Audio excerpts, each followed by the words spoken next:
Praise the lord, hallelujah. ಪ್ರೀತಿಯ ದೇವಜನರೇ, ನಿಮ್ಮೆಲ್ಲರಿಗೂ ಕರ್ತನಾದ ಯೇಸು ಕ್ರಿಸ್ತನ ಹೆಸರಲ್ಲಿ ಈ ಮುಂಚೆನೇ ವೇಳೆಯಲ್ಲಿ ವಂದನೆಯನ್ನು ಸಲ್ಲಿಸ್ತೀನಿ. ಪ್ರಿಯ ದೇವಜನರೇ, ಹೇಗಿದ್ದೀರಾ? ಸೌಖ್ಯವಾಗಿದ್ದೀರಾ? ಆರೋಗ್ಯಕರವಾಗಿದ್ದೀರಾ? ಖಂಡಿತವೂ ದೇವರು ನಿಮಗೆ ಆಯುಷು ಆರೋಗ್ಯ ಕೊಟ್ಟು ಈ ದಿನವನ್ನು ಕೂಡ ದೇವರು ನೋಡುವಾಗೆ ಮಾಡಿದ್ದಕ್ಕಾಗಿ ನಾನು ದೇವರಿಗೆ ಸ್ತೋತ್ರ ಸಲ್ಲಿಸ್ತೀನಿ. ಪ್ರಿಯ ದೇವಜನರೇ, ಈ ದಿನವನ್ನು ಕೂಡ ದೇವರ ವಾಕ್ಯದೊಂದಿಗೆ ನಾವು ಪ್ರಾರಂಭಿಸೋದಾದರೆ ನಮಗೆ ಜಯ ಸಿಗುವಂಥದ್ದಾಗಿದೆ. ಹಲ್ಲೆಲೂಯಾ. ಪ್ರಿಯ ದೇವಜನರೇ, ಈ ದಿನ ನಾವು ಅನೇಕ ಆತಂಕದಲ್ಲಿ, ಅನೇಕ ಭಯದಲ್ಲಿ ಇದ್ದರೂ ಕೂಡ ದೇವರು ನಮಗೊಂದು ದೊಡ್ಡ ವಾಗ್ದಾನ ಇಟ್ಟಿದ್ದಾನೆ. ದೊಡ್ಡ ಒಂದು ಆಶೀರ್ವಾದಕರಂಥ ಘಟನೆಗಳನ್ನ ಆತನು ಮಾಡಲಿಕ್ಕೆ ಶಕ್ತನಾಗಿದ್ದಾನೆ. ಪ್ರಿಯ ದೇವಜನರೇ, ಏನೆಂಬುದಾಗಿ ನೋಡೋ ಸಮಯದಲ್ಲಿ ನಾವು ಯೆಶಾಯನ ಗ್ರಂಥ 36, 37, 38 ಅಧ್ಯಾಯಗಳನ್ನು ಓದಿದ್ರೆ ಅಲ್ಲಿ ಏನು ನಡೀತದೆ ಎಂಬುದಾಗಿ ನಮ್ಗೆ ಗೊತ್ತಾಗ್ತದೆ. ಇದು ಸೇಮ್ ವಾಕ್ಯ ಭಾಗ ಅರಸುಗಳ ಗ್ರಂಥದಲ್ಲಿ ಕೂಡ ಬರೆಯಲ್ಪಟ್ಟಿದೆ. ಪ್ರಿಯರೇ, 2 ಅರಸುಗಳ ಗ್ರಂಥದಲ್ಲಿ ನೀವು ನೋಡಿದ್ರೆ ನೀವು ತಿಳ್ಕೋಬೋದು. ಪ್ರಿಯ ದೇವಜನರೇ, ಇಲ್ಲಿ ನಾವು ನೋಡ್ತೀವಿ, ಸನ್ಹೇರೀಬನು ಎಂಬತಕ್ಕಂಥ ಒಬ್ಬ ಅರಸನು, ಅಸ್ಸೂರಿಯ ಅರಸನು, ಇವನು ಇಸ್ರಾಯೇಲ್ ಜನರಿಗೆ, ಯೆಹೂದ್ಯ ಜನರಿಗೆ, ಯೆರೂಸಲೇಮ್ ಪಟ್ಟಣಕ್ಕೆ ವಿರುದ್ಧವಾಗಿ ಭಯಂಕರವಾದಂಥ ಆರ್ಭಟ ಮಾಡ್ತಾನೆ, ಭಯಂಕರವಂಥ ಕೂಗಾಟ, ಭಯಂಕರವಂಥ ಅರ್ಚಾಟ ಮಾಡ್ತಾನೆ. ಎಲ್ಲ ದೇಶವು ನನಗೆ ಅಧೀನವಾಗಿಬಿಟ್ಟಿದೆ, ಇದು ಒಂದು ದೇಶ ಮಾತ್ರ ನನಗೆ ಇನ್ನೂ ಅಧೀನ ಆಗಲಿಲ್ಲ, ಇದನ್ನು ಆದಷ್ಟು ಬೇಗನೆ ನಾನು ಅಧೀನ ಮಾಡಿಕೊಬಿಡ್ತೀನಿ, ನನ್ನ ವಶ ಆಗ್ತದೆ. ನಿಮ್ಮ ದೇವರಿಗೆ ಶಕ್ತಿ ಇಲ್ಲ, ನಿಮ್ಮ ದೇವರಿಗೆ ನನ್ನಿಂದ ನಿಮ್ಮನ್ನು ಬಿಡಿಸೋದಕ್ಕೆ ಆಗೋದಿಲ್ಲ ಎಂದಾಗಿ ಅನೇಕ ವಿಧಂಥ ರಂಪಾಟಗಳು ಮಾಡೋದನ್ನು ನಾವು ನೋಡ್ತೀವಿ. ನೀವು ಈ ಅಧ್ಯಾಯಗಳನ್ನ ಓದ್ರಿ, ನಿಧಾನವಾಗಿ ಸಮಾಧಾನಕ್ಕಾಗಿ ಕುಳಿತುಕೊಂಡು ನೀವು ಅಧ್ಯಾಯಗಳನ್ನ ಓದ್ರಿ. ಪ್ರಿಯ ದೇವಜನರೇ, ಅವನ ಬಳಿಯಲ್ಲಿದ್ದಂಥ ಆ ಕಾಲಾಳು ಬಲಗಳು, ಅವನ ಹತ್ರ ಇದ್ದಂಥ ರಥ ಬಲಗಳು, ಅವನ ಹತ್ರ ಇದ್ದಂಥ ಕುದುರೆ ಬಲಗಳು, ಅವನ ಹತ್ರ ಇದ್ದಂಥ ಸೈನ್ಯ ಬಲವು ಇಸ್ರಾಯೇಲ್ ಜನರು ಅಥವಾ ಯೆಹೂದ್ಯ ಜನರು ಬಳಿಯಲ್ಲಿ ಬಹಳ ಕಡಿಮೆ ಇತ್ತು. ಪ್ರಿಯರೇ, ಈ ಎಜಿಕೇಯನಂಥ ಅರಸನು ಅವನನ್ನಾಗಲಿ ಅವನ ಸೈನ್ಯವನ್ನಾಗಲಿ ಎದುರಿಸುವ ಸಾಮರ್ಥ್ಯ ಆಗಲಿ ಎದುರಿಸುವ ಧೈರ್ಯವಾಗಲಿ ಇವರಿಗೆ ಇರಲಿಲ್ಲ. ಯಾಕಂದರೆ ಅವರ ಬಳಿಯಲ್ಲಿ ಭಯಂಕರಂತ ದೊಡ್ಡ ಸೈನ್ಯವಿತ್ತು, ಇವರ ಬಳಿಯಲ್ಲಿ ಸಣ್ಣ ಒಂದು ಸೈನ್ಯವಿತ್ತು. ಅವನು ಕೆಲವೊಂದು ರೂಲ್ಸು, ಕಾನೂನುಗಳನ್ನು ತಂದ, ಆದರೂ ಅದಕ್ಕೂ ಒಪ್ಪಂದ ಮಾಡಿಕೊಂಡ್ರು. ಆಯಿತು, ನಿಮಗೆ ಕಪ್ಪ ಕೊಡ್ತೀವಿ, ನಿಮಗೆ ಅಧೀನರಾಗ್ತೀವಿ, ನೀವು ಹೇಳ್ದಂಗೆ ನಾವು ಕೇಳ್ತೀವಿ ಎಂಬುದಾಗಿ ಕೇಳಿಕೊಂಡ್ರು. ಆದರೂ ಕೂಡ ಅವನು ಭಯಂಕರಂತ ಅಹಂಕಾರಿ, ಹಠಮಾರಿ, ಆತನು ಭಯಂಕರಂತ ಇದ್ದು ದೇವ ಜನರಿಗೆ ವಿರೋಧವಾಗಿ, ದೇವ ಪಟ್ಟಣಕ್ಕೆ ವಿರೋಧವಾಗಿ ನಾನು ಬರ್ತೀನಿ, ಯುದ್ಧಕ್ಕೆ ಬರ್ತೀನಿ ಎಂದಾಗಿ ಆತನು ಕಟ್ಟಿಕೊಂಡು ಬರ್ತಾನೆ. ಪ್ರಿಯರೇ, ಸೈನ್ಯವನ್ನು ಕಟ್ಟಿಕೊಂಡು ಬರ್ತಾನೆ.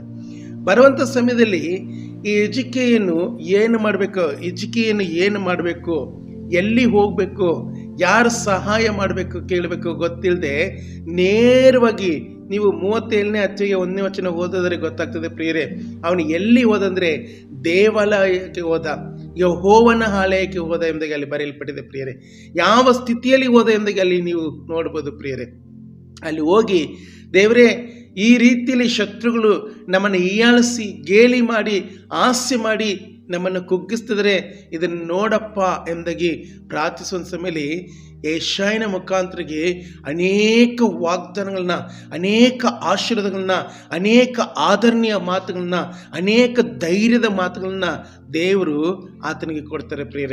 ಪ್ರಿಯ ದೇವಜನರೇ, ಹಾಗೆ ಇರುವಂಥ ಸಮಯದಲ್ಲಿ ನಾವು 36ನೇ ವಚನಕ್ಕೆ ಬರೋದರೆ, 37ನೇ ಅಧ್ಯಾಯ 36ನೇ ವಚನಕ್ಕೆ ಬರುವಂಥ ಸಮಯದಲ್ಲಿ ನೋಡ್ರಿ, ಅಲ್ಲಿ ಬಹಳ ಸ್ಪಷ್ಟವಾಗಿ ಬರೆಯಲ್ಪಟ್ಟಿದೆ. ಆಗ ಯೆಹೋವನು ಆತನ ದೂತನು ಹೊರಟು ಬಂದು ಅಸ್ಸೂರಿಯ ಪಾಳ್ಯದಲ್ಲಿ 185,000 ಮಂದಿ ಸೈನಿಕರನ್ನು ಸಂಹರಿಸಿದನು. ಬೆಳಗ್ಗೆ ಎದ್ದು ನೋಡುವಲ್ಲಿ ಅವರೆಲ್ಲ ಹೆಣಗಳಾಗಿದ್ದರು. ಹಲ್ಲೆಲೂಯಾ. ನೋಡ್ರಿ, ಒಬ್ಬ ಮನುಷ್ಯನ ಪ್ರಾರ್ಥನೆಯನ್ನು ಕೇಳಿ ಅದ್ಭುತವಾದ ರೀತಿಯಲ್ಲಿ, ಆಶ್ಚರ್ಯಕರವಾದ ರೀತಿಯಲ್ಲಿ ದೇವರು ಇಲ್ಲಿ ಕಾರ್ಯ ಮಾಡ್ತಿದ್ದಾನೆ. ಆತನ ದೂತ ಒಬ್ಬನೇ ಒಬ್ಬ ದೂತ, ಬೇರೆ ಯಾರು ಜಾಸ್ತಿ ದೂತರನ್ನು ಕಳಿಸಲಿಲ್ಲ. ಒಬ್ಬ ದೂತ ಸಾಕಾಗಿತ್ತು. ಒಬ್ಬನೇ ಒಬ್ಬ ದೂತ ಒಂದೇ ರಾತ್ರಿ ನೋಡ್ರಿ, ಬಹಳ ಸ್ಪಷ್ಟವಾಗಿ ಬರೆಯಲ್ಪಟ್ಟಿದೆ. ಆಗ ಯೆಹೋವನ ದೂತನು ಹೊರಟು ಬಂದು ಆ ಸೂರ್ಯರ ಪಾಳ್ಯದಲ್ಲಿ 185 ಮಂದಿ ಸೈನಿಕರನ್ನ ಸಂಹರಿಸಿದನು. ಯಾರಿಂದ ಸಾಧ್ಯ? ಹೇಗೆ ಸಾಧ್ಯ? ಪ್ರಿಯರೇ, ಇಲ್ಲಿ ದೇವದೂತನಿಗೆ ಅಷ್ಟು ಸಾಮರ್ಥ್ಯ, ಅಷ್ಟು ಶಕ್ತಿ ಕೊಡಲ್ಪಟ್ಟಿತ್ತು. ಒಂದು ಕ್ಷಣವೂ ವೇಸ್ಟ್ ಮಾಡದೆ ಅಲ್ಲಿ ನೋಡ್ರಿ 185,000 ಸೈನಿಕರನ್ನ ನೆರಳಕ್ಕೆ ಹೋಲಿಸಿದ್ದಾನೆ. ಪ್ರಿಯರೇ, ಶತ್ರುಗಳ ಸೈನ್ಯ ಇವತ್ತು ಏನಾಯ್ತು? ನಾಶವಾಗೋಯ್ತು. ಒಬ್ಬ ದೇವದೂತನ ಮುಖಾಂತರಾಗಿ. ಇನ್ನು ಆತನು ಬಳಿಯಲ್ಲಿ ಕೋಟಿ ಲೆಕ್ಕವಲ್ಲಷ್ಟು ದೂತರಿದ್ದಾರೆ. ಆ ದೂತರಲ್ಲಿ 10 ಜನ ಬಂದಿದ್ದಾರೆ. ಹೇಗಿದ್ದಿರ್ಬೋದು ಪ್ರಿಯರೇ, ಪ್ರಿಯ ದೇವಜನರೇ, ಇವತ್ತು ನಮ್ಮ ಸುತ್ತಲೂ ಈ ರೀತಿಯಲ್ಲಿ ಆಸೆ ಮಾಡಿ, ಗೇಲಿ ಮಾಡಿ ಶತ್ರುಗಳು ಭಯಂಕರವಾಗಿ ಕೇಕೆ ಹಾಕ್ತಿದಾರ. ಭಯಪಡಬೇಡ್ರಿ. ದೇವರು ಸಮ್ಮುಖದಲ್ಲಿ ಕೇಳೋದಾದರೆ ನಮಗೂ ಕೂಡ ಆತನು ತನ್ನ ದೂತರನ್ನ ಕಳಿಸಿ ನಮ್ಮ ಸುತ್ತಲಿರುವಂಥ ಬದ್ಧ ವೈರಿಗಳನ್ನ, ನಮ್ಮ ಸುತ್ತಲಿರುವಂಥ ಭಯಂಕರವಂಥ ವಿರೋಧಿಗಳನ್ನ ಕೂಡ ಆತನು ಇದೇ ರೀತಿಯಲ್ಲಿ ಸಂಭರಿಸುವಂತನೇ ಇದ್ದಾನೆ ಪ್ರಿಯರೇ. ಅದರಿಂದ ಪ್ರಿಯ ದೇವಜನರೇ, ಭಯಪಡಬೇಡ್ರಿ, ಚಿಂತೆ ಪಡಬೇಡ್ರಿ. ದೇವರನ್ನ ದೃಷ್ಟಿಸ್ರಿ. ಎಲ್ಲ ಸಮಯದಲ್ಲಿ ದೇವರು ಒಬ್ಬನೇ ರಕ್ಷಿಸಲು ಸಾಧ್ಯ.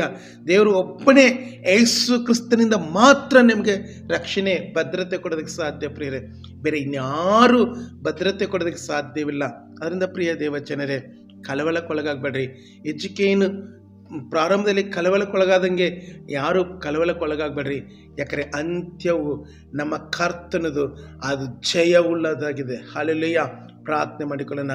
ಪರಿಶುದ್ಧನು ಪರಮ ಪವಿತ್ರಂತ ಯೇಸು ಸ್ವಾಮಿ, ಈ ಒಂದು ಸಮಯಕ್ಕಾಗಿ ನಿಮಗೆ ಸ್ತೋತ್ರ. ಸಮಯದಲ್ಲಿ ಕರ್ತನೆ, ವಿಶೇಷವಾಗಿ ಎಜುಕೇನ ಪ್ರಾರ್ಥನೆಯನ್ನು ಕೇಳಿ ಅಂದು ಅದ್ಭುತವಾದ ರೀತಿಯಲ್ಲಿ ಶತ್ರುಗಳ ಸಂಹಾರ ಮಾಡಿದ ನನ್ನ ಕರ್ತನೆ ನಿಮಗೆ ಸ್ತೋತ್ರ.